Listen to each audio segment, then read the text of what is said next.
우시야 왕이 죽던 해에 내가 본즉 주께서 높이 들린 보좌에 앉으셨는데 그의 옷자락은 성전에 가득하였고 스랍들이 모시고 섰는데 각기 6날개가 있어 그 둘로는 자기의 얼굴을 가리었고 그 둘로는 자기의 발을 가리었고 그 둘로는 날며 서로 불러 이르되 거룩하다 거룩하다 거룩하다 만군의 여호와여 그의 영광이 온 땅에 충만하도다 하더라. 이같이 화답하는 자의 소리로 말미암아 문지방의 터가 요동하며 성전에 연기가 충만한지라. 그때에 내가 말하되 화로다 나여 망하게 되었도다. 나는 입술이 부정한 사람이요 나는 입술이 부정한 백성 중에 거주하면서 만군의 여호와이신 왕을 배웠음이로다 하였더라. 그때에 그 서랍 중에 하나가 부젓가락으로 제단에서 집은 바 핀 수출 손에 가지고 내게로 날아와서 그것을 내 입술에 대며 이르되 보라 이것이 내 입에 닿았으니 내 악이 제하여졌고 내 죄가 사하여졌느니라 하더라.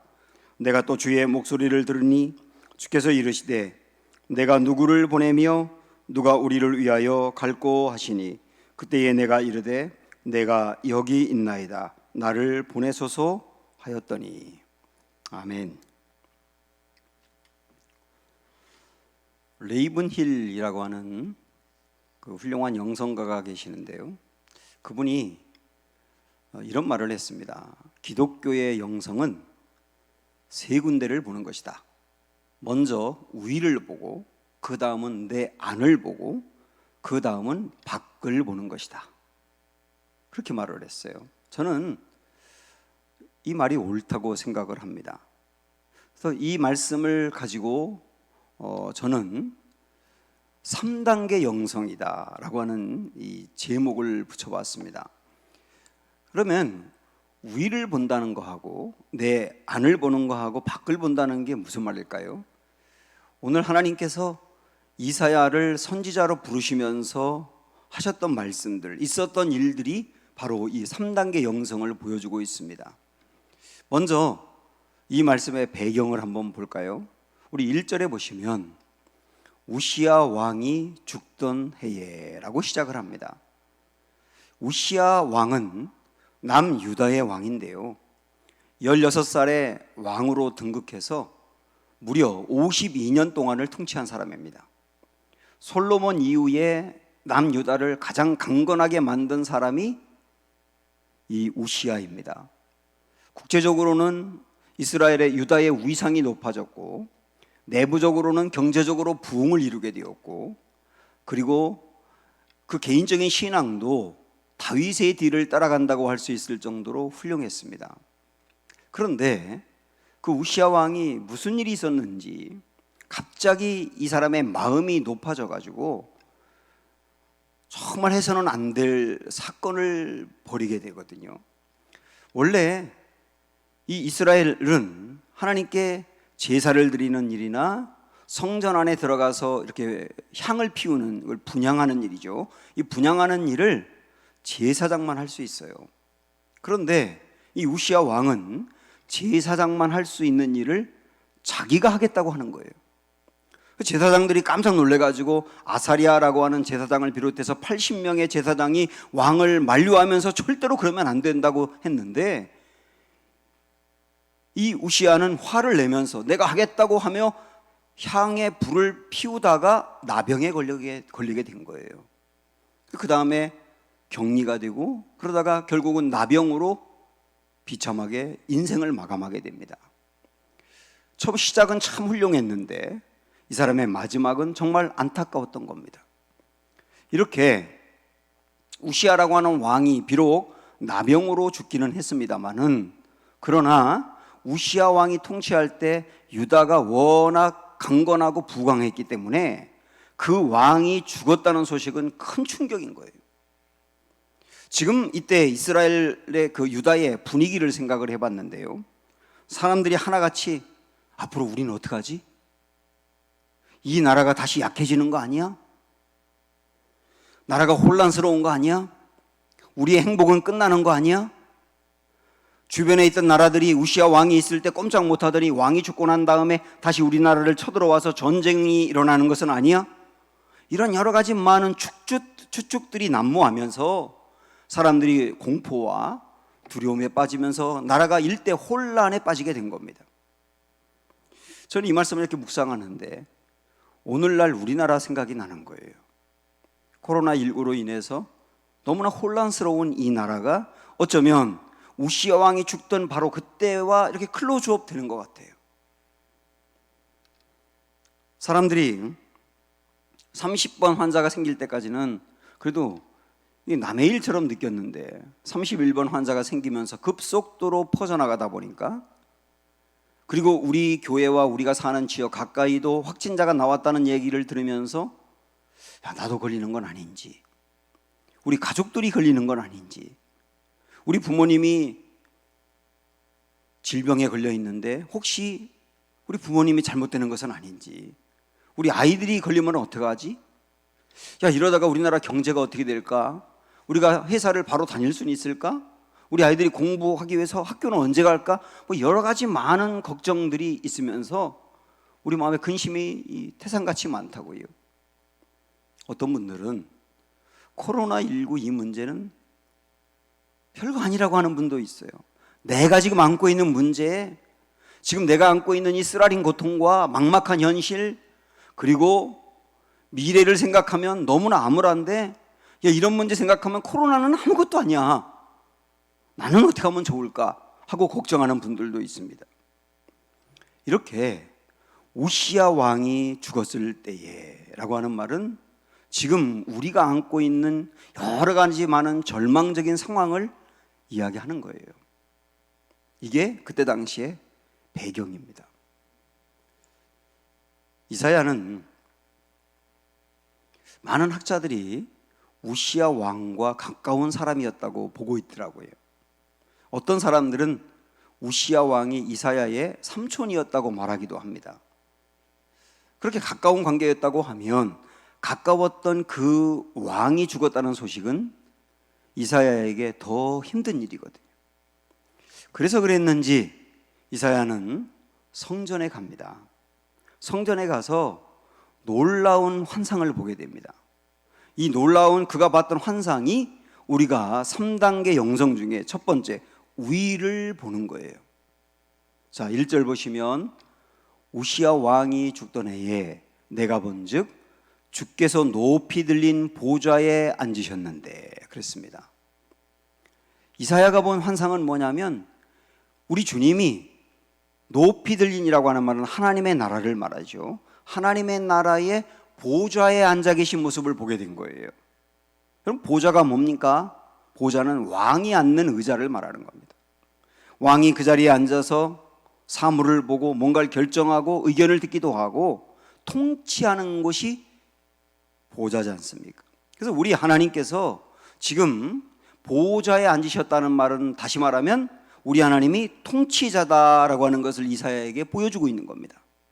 자, 여러분 지금 이 말씀 잘 1절에 보시면 여기 두 가지를 한번 비교해 보셔야 됩니다. 하나는 우시아 왕이 죽던 해에 라고 하는 말이고요, 또 하나는 주께서 높이 들린 보좌에 앉으셨는데, 그런 말입니다. 이 두 가지를 비교해 보세요. 지금 눈에 보이는 왕은 죽었어요. 그래서 사람들은 눈에 보이는 왕이 죽었기 때문에 절망 가운데 빠져 있고 우리는 어떻게 하면 좋은가라고 걱정하고 있단 말입니다. 그런데 바로 그때 하나님이 보여준 것이 뭐냐면 하나님 나라의 그 왕이신 하나님을 보여준 거예요. 이 두 가지를 비교해 보세요. 그러면서 이사야에게 하나님 하시는 말씀이 뭐냐면, 이사야야, 너 지금 왕이 죽어서 걱정하고 있지? 이 나라는 끝나지 않았나? 앞으로는 어떻게 하면 좋은가 하고 두려워하고 있지? 그런데 다시 봐, 진짜 왕은 나야. 진짜 왕은 나야. 나는 살아 역사하는 왕이야. 너 이 왕을 봐야 돼. 주님이 그렇게 말씀하시는 거예요. 지금 우리가 이 바이러스로 인해서 공포에 빠져 있는 이 상황에서 저는 저와 우리 모든 교우들이 이사야가 봤던 이 그림을 볼 수 있게 되기를 축원합니다.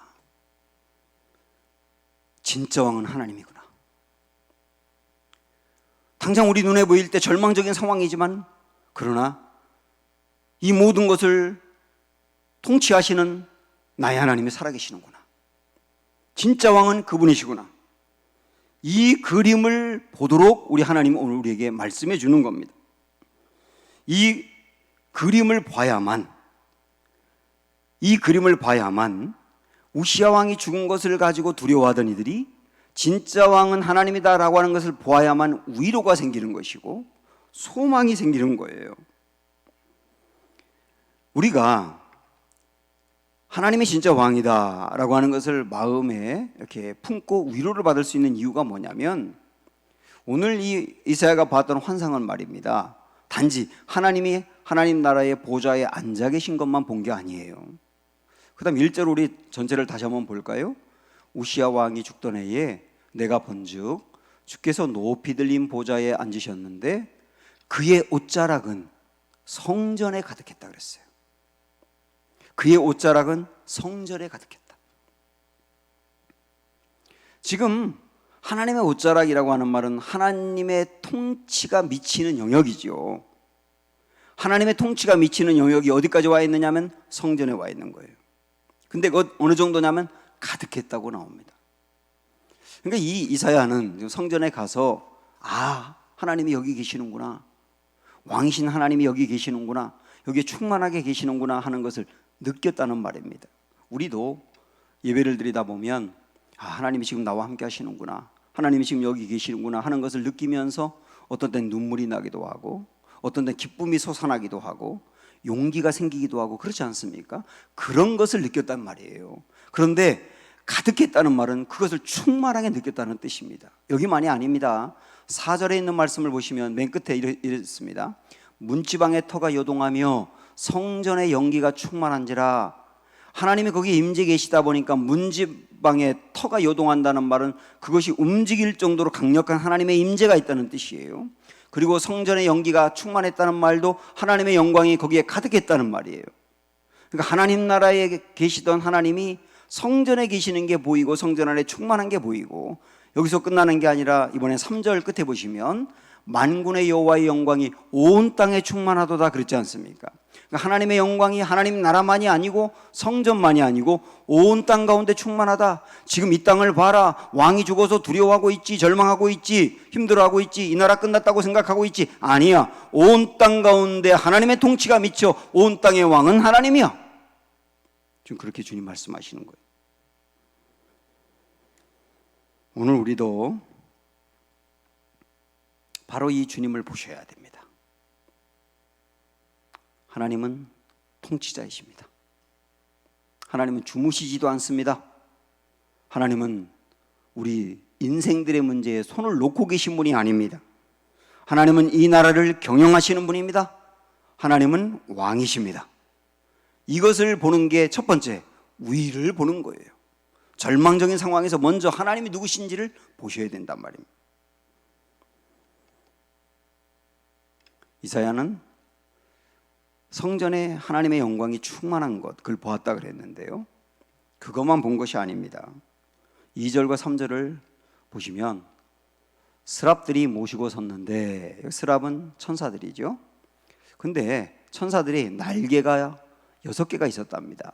근데 그 6개 날개 중에 둘로는 자기 얼굴을 가리었고, 둘로는 발을 가리었고, 둘로는 날았어요. 그러면서 그들이 날면서 노래를 부르는데 뭐라고 부르느냐면 거룩하다 거룩하다 거룩하다 만군의 여호와여, 그의 영광이 온 땅에 충만하도다. 이렇게 노래를 하는 그런 광경을 이사야가 보게 된 겁니다. 여기에 거룩한 하나님, 이게 3번이나 강조된 것은 말할 것도 없을 정도로 충만히 거룩하신 하나님이죠. 그 거룩하다는 말은 완전히 깨끗하고 죄가 전혀 없고 완전히 순결하다는 뜻이죠. 그 하나님을 보게 된 것이고요. 그 다음에 이 천사들이 이게 얼굴을 가리고 발을 가렸다라고 하는 건데, 이 가렸다는 말은 부끄러움을 느껴서 가렸다는 뜻이에요. 천사들은 우리 인생들과 비교할 수 없을 정도로 깨끗한 이들입니다. 그런데 그렇게 깨끗한 이들도 완전히 거룩한 하나님 앞에 딱 서니까 그들이 부끄러운 거예요. 그래서 얼굴을 가린 거예요. 발을 가린 거예요. 이 모습을 이사야가 본 것이죠. 여러분, 우리 교우들 중에서도 누가 봐도 참 깨끗하고 선하고 그런 분들이 있지 않습니까?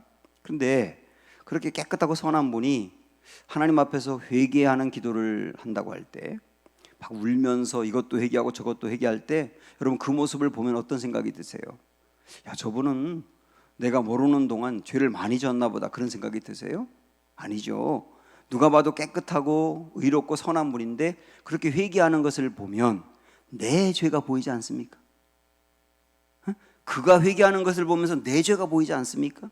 지금 이사야도 자기와 비교할 수 없을 정도로 깨끗한 천사들인데 천사들이 하나님 앞에서 그렇게 회개하며 부끄러워하는 것을 보면서 이사야의 죄가 보이는 거예요.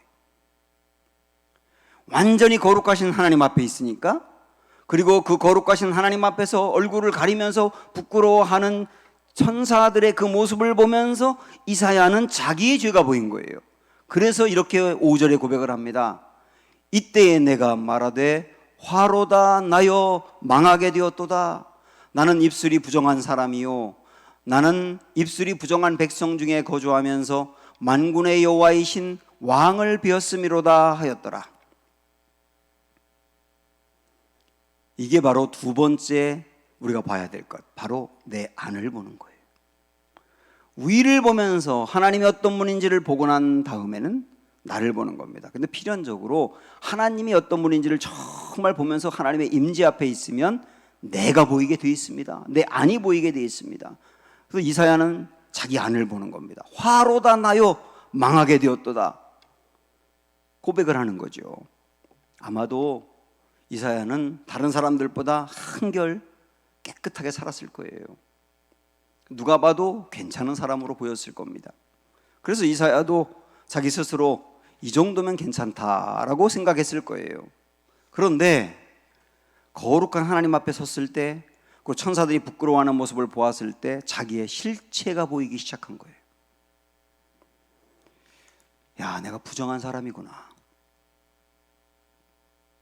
나라고 하는 사람이 자기 의의가 정말 강하고 교만한 사람이구나. 사람들이 나를 볼 때는 좋은 사람이라고 할지 모르지만 나도 아주 음란하고 과욕이 많은 사람이구나. 나는 믿음이 좋아 보이지만 큰 어려움을 만나면 두려워하며 쩔쩔매며 믿음이 연약한 사람이다. 사람들은 나를 온유하게 볼 줄 모르지만 그러나 자존심이 상하고 내가 모욕을 당하고 억울한 일을 당하면 불같이 화를 내는 사람이다.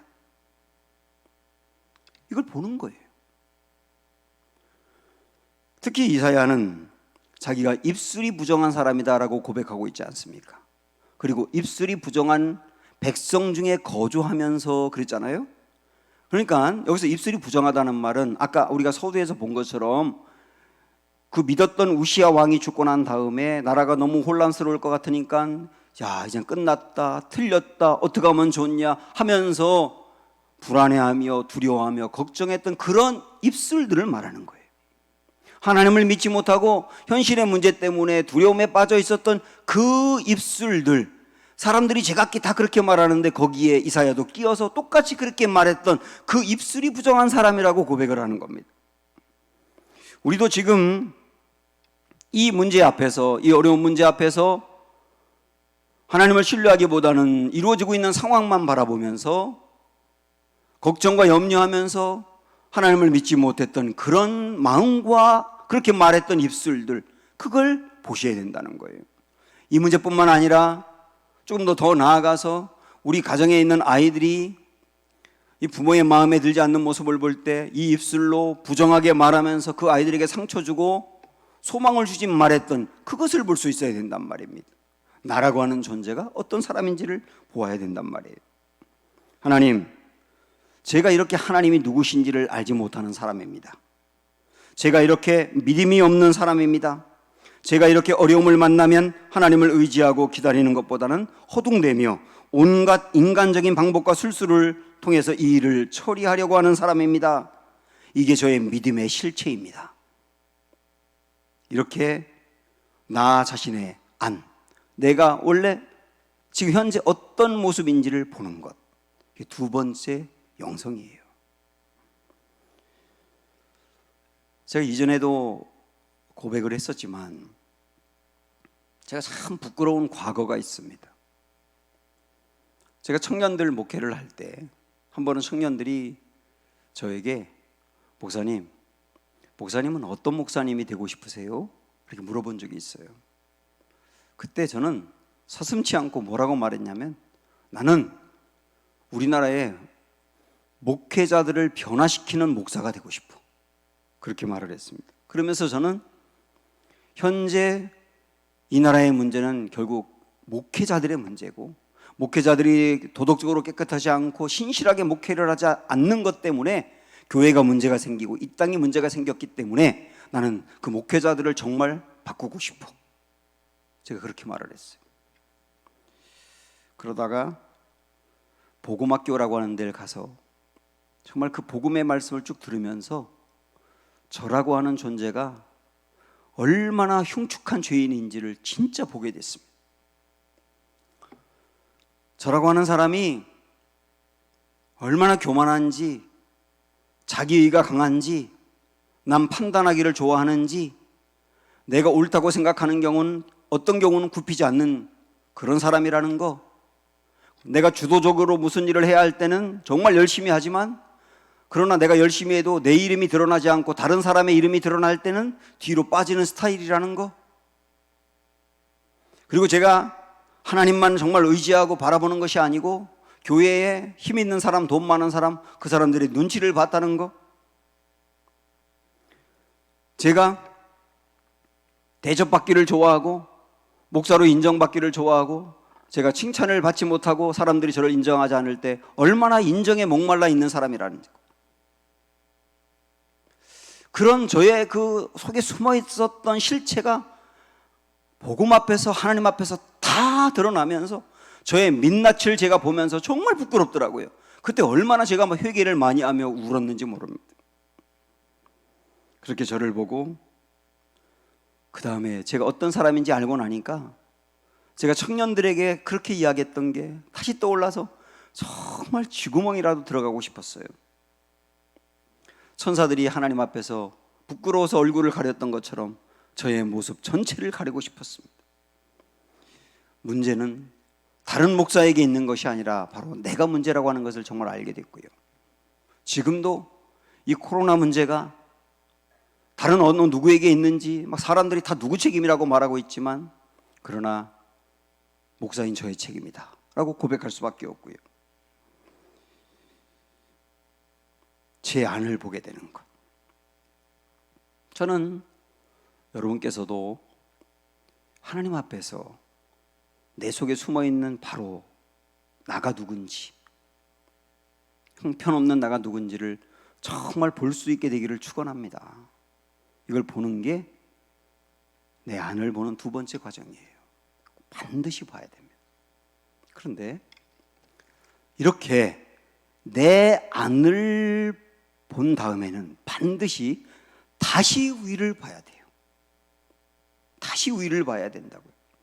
영성의 1단계가 위를 보는 거고 영성의 2단계가 내 안을 보는 거라고 그랬는데, 영성의 2단계는요 내 안을 보는 것으로 끝나는 게 아니라 다시 위를 보는 데까지 가는 거예요.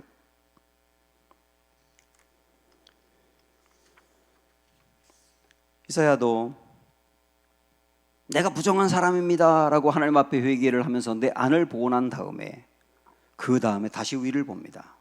그러니까 하나님의 말씀이 떨어져요. 자, 볼까요? 6절 7절 보시면, 그때에 그 스랍 중에 하나가 부젓가락으로 제단에서 집은 바 핀 숯을 손에 가지고 내게로 날아와서 그것을 내 입술에 대며 이르되, 보라, 이것이 내 입에 닿았으니 내 악이 제하여졌고 내 죄가 사하여졌느니라. 다시 위를 바라봤을 때 용서해 주시고 모든 것을 사해 주시는 주님을 보게 됐단 말입니다. 여기까지 봐야 된다. 기독교인은 내 안을 보고 절망한 다음에 다시 위를 보고 힘을 얻는 사람이에요. 내 안을 보지 않으면 괜찮은 사람인 줄 알기 때문에 교만에 빠지는데, 말씀 앞에서, 하나님 앞에서 내 안을 보면 절망하게 되어 있습니다. 그런데 내 안을 보고 절망하는 것으로 끝나면 늘 그 사람의 신앙은 우울하고, 나는 안 돼, 나는 틀렸어, 나는 사랑받지 못해, 그렇게 나가기 때문에 이것도 문제인 거예요. 내 안을 보고 절망한 다음에는 다시 위를 보고, 나 같은 사람도 여전히 하나님의 사랑받는 존재라고 하는 것, 하나님이 나를 사랑하고 용서한다는 것, 그 나에 대한 기대가 여전하다는 것, 어떤 경우든 하나님은 나를 버리지 않는다는 것, 그 사실을 다시 보는 거죠. 그때 우리에게 위로와 힘이 생기는 거예요. 이게 기독교입니다. 기독교와 불교의 영성의 차이가 있는데요, 불교는 비울 공자를 씁니다. 그래서 늘 자기 속에 있는 걸 비우는 게 불교의 영성이에요. 욕심을 비워라, 잡생각을 비워라, 비우면 된다. 그런데 기독교는 비우는 종교가 아니에요. 비운 다음에는 하나님의 말씀과 하나님의 마음과 그 사랑으로 다시 채우는 종교예요. 그래서 기독교는 비울 공이 아니고 채울 충입니다.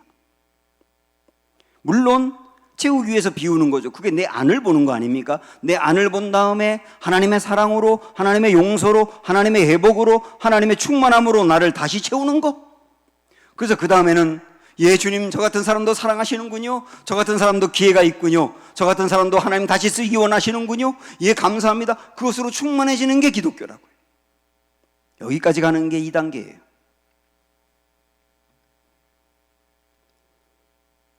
자, 이제 의를 바라보고 하나님이 어떤 분이신지를 봤고요, 그 하나님 앞에서 나를 보니까 절망했었죠. 그러다 다시 의를 바라보니까 회복이 되었습니다. 그 다음에 세 번째 영성은 어디로 가야 되느냐 하면 밖으로 가는 겁니다. 하나님께서 이사야를 회복시킨 다음에 그 다음에 이렇게 말씀하세요.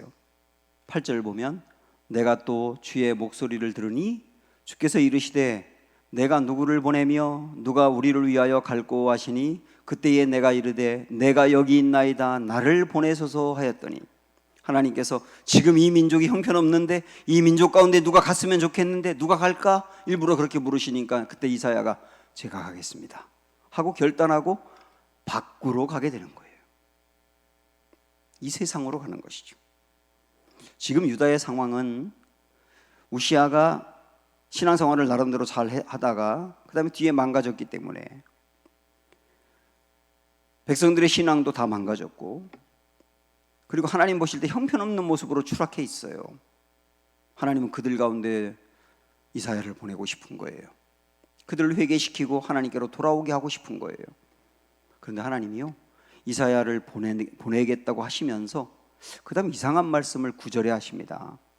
9절을 보시면, 여호와께서 이르시되 가서 이 백성에게 이르기를 너희는 듣기는 들어도 깨닫지 못할 것이요 보기는 보아도 알지 못하리라 하여, 이렇게 나옵니다. 이게 무슨 말입니까? 하나님이 이사야에게 그러시는 거예요. 너 가서 하나님의 말씀을 전해. 그런데 사람들이 듣기는 들어도 깨닫지 못할 거야. 보기는 보아도 알지 못할 거야. 그 말은 뭡니까? 너 하나님의 말씀대로 밖으로 나가더라도, 그렇다 하더라도 쉽게 세상이 변하는 게 아니라는 거예요. 그거 알고 가라는 거예요. 쉽게 세상이 변하는 게 아니라는 거예요. 이사야가 그 다음 나오는 말씀을 보면, 설령 많은 사람을 변화시켜서 사람들 중에 10분의 1 정도를 변화시켰다고 하더라도 세상이 금방 10분의 1 때문에 변하는 게 아니라는 거예요. 그래서 이러지 않습니까? 13절에 보면 그 중에 10분의 1이 아직 남아있을지라도 이것도 황폐하게 될 것이나, 이게 무슨 말이냐면 10분의 1이 변했다고 세상이 금방 변하는 게 아니라는 거예요. 그거 알고 가, 그러는 거죠. 우리도 그렇습니다. 이 구글의 캐치프레이즈가 뭐냐면 세상을 깜짝 놀라게 할 만한 일을 하라, 이렇게 강조하고 있거든요. 우리도 그런 말 참 많이 하지 않습니까? 기도할 때도 그렇고, 세상을 완전히 변화시키고 세상을 깜짝 놀랄 만한 일을 하는 사람이 되게 해주십시오. 근데 우리 하나님 말씀이 뭐냐면, 이사야에게 하신 말씀이 뭐냐면 세상이 그렇게 금방 변하는 게 아니라는 거예요. 자, 이때 이게 현실인데 말입니다. 이때 우리는 두 가지를 조심해야 됩니다. 하나는 내가 열심히 하면 세상이 확 바뀔 거라고 하는 낙관주의도 조심해야 되고, 그렇다고 해서 내가 열심히 해봐야 뭐해 라고 하면서 아무것도 안 하는 비관주의도 조심해야 되는 거예요. 우리 성도는 낙관주의도 아니고 비관주의도 아니고 그 다음을 볼 수 있어야 됩니다. 그게 13절 풀을 한번 보실까요? 말씀 전체를. 그 중에 10분의 1이 아직 남아있을지라도 이것도 황폐하게 될 것이나 밤나무와 상수리나무가 배임을 당하여도 그 구루터기는 있는 것 같이 거룩한 씨가 이 땅에 구루터기니라 하시더라. 하나님의 말씀이 이런 거예요. 이사야야, 너 가서 하나님의 말씀을 전하고 열심히 하더라도 세상이 금방 변하는 게 아니야. 10분지 1의 사람이 변했다고 해서 세상이 확 달라지는 게 아니야. 그러나 너 그거 알아야 돼. 10분지 1이 아무것도 아닌 게 아니야. 그 10분지 1이 당장 굉장한 일을 할 수 있는 것 같진 않지만, 그러나 너 분명히 알아야 돼. 그 10분지 1이 구루터기가 될 거야. 나무를 베고 나면 거기에서 새로운 새싹이 올라오는 걸 보지? 그 구루터기잖아. 그 새로운 새싹이 올라오고 올라와서 또 나무가 되잖아.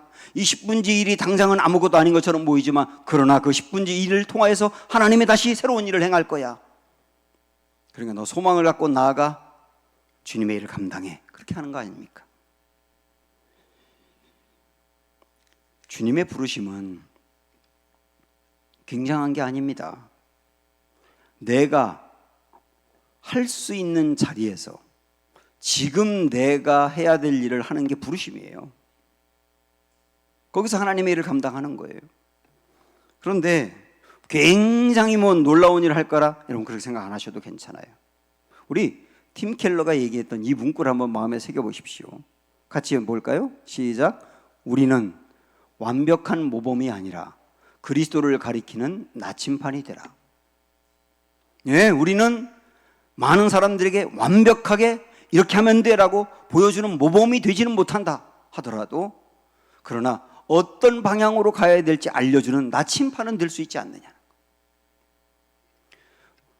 나침판이 되고 사람들에게, 그 사람들이 나를 받아들이든 받아들이지 않든 그 길로 쭉 나침판이 되어서 가기만 하면, 그러나 빠르진 않지만 아무것도 안 되는 것 같지만, 그러나 하나님의 역사가 이루어진다는 거죠. 톨킨이라고 하는 사람이 쓴 니글의 이파리라고 하는 책이 있는데요, 이 니글이라고 하는 사람이 화가입니다. 그래서 그림을 그리고 싶어 해요. 큰 도화지 위에다가 이 사람이 그리고 싶어하는 그림은 뭐냐면, 먼저 이파리를 그리기 시작하고, 이파리를 그리다가 점점점 그 그림이 넓어져서 큰 나무를 그리고, 큰 나무가 더 넓어져서 아름다운 마을을 그리는 게 이 사람의 꿈입니다. 여러분, 이 화가는 그 화가로서 그 그림 속에 자기 인생을 담고 싶은 거예요. 처음에는 이파리 정도로 쓰임받지만, 그러나 점점점 큰 나무가 되고 큰 마을로 형성된다는 것은 더 많은 사람에게 큰 일을 감당하고 싶은 이 화가의 마음이고 우리의 마음을 그 그림 속에 보여주는 거거든요. 그런데 안타깝게도 이 사람은 죽어갈 때 죽음 직전까지 이파리 하나밖에 그리지 못합니다. 이 사람은 꿈이 있어서요, 큰 나무도 그리고 큰 마을도 그리고 싶었는데 이 사람이 정작 이룬 것은 이파리 하나밖에 없어요. 안타까운 거죠. 꿈이 좌절된 거나 마찬가지죠. 그런데 이 이야기는 여기서 끝나지 않습니다. 이 사람이 죽어서 천국으로 가고 있는데요, 천국으로 가다가 자기가 아주 익숙한 모습을 보게 됩니다. 그래서 저 내가 어디 본 것 같은데 하고 가봤더니 자기가 그리고 싶었던 그 그림이 거기 있는 거예요. 큰 나무가 있어요. 여러 가지 많은 이파리들이 있어요. 그리고 그 뒤에 봤더니 천국이라는 마을이 펼쳐져 있는 거예요. 여러분, 이 이야기가 우리에게 주는 게 뭐겠습니까? 우리가 이 땅에 살아가면서 굉장히 많은 일을 감당하고 싶어하고, 내가 이렇게 하면은 세상이 금방 변할 것 같고, 그렇지만 우리가 감당하는 일이 나중에 가보면 이파리 하나 그리는 정도로 부족할 수 있다. 여기에 사역자들인 여러분들도 교회에서 정말 열심히 하고 열심히 할 때는 이런 저런 꿈이 있지만 막상 가보면 내 꿈대로 되는 게 아니라 참 내가 이룬 게 부족하다는 생각이 들 때도 있지 않습니까? 이럴 때 좌절하지 말라는 거예요. 내가 큰 일을 이루지 못했다 해서 좌절하지 말고, 굉장한 결과를 가져오지 못했다 해서 절망하지 말라는 거예요. 다만 이파리 하나 그리는 것부터 시작을 해서 뭔가를 하다 보면 10분지 1이 구루터기가 되는 것처럼 그걸 통하여 하나님이 그 일을 갖고 이루어내실 일이 있다는 거예요. 그 소망을 품고 나아가는 게 사역자의 모습이고 성도의 모습이라는 거죠.